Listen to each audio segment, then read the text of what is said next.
Kami dipertemukan karena Allah, dan mudah-mudahan nanti dipisahkan juga karena Allah. Kita semua, ya, kita saling mendoakan.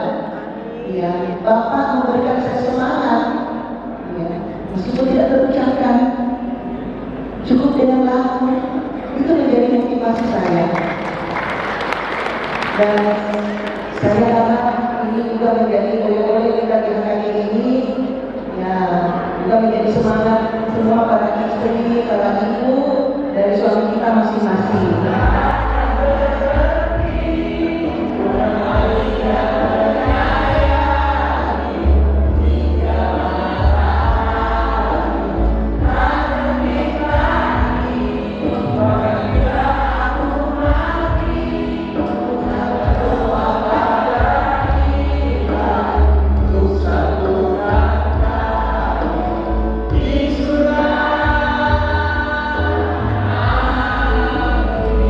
Tak akan berhenti menemani dan menyayangimu hingga matahari tak terbit lagi.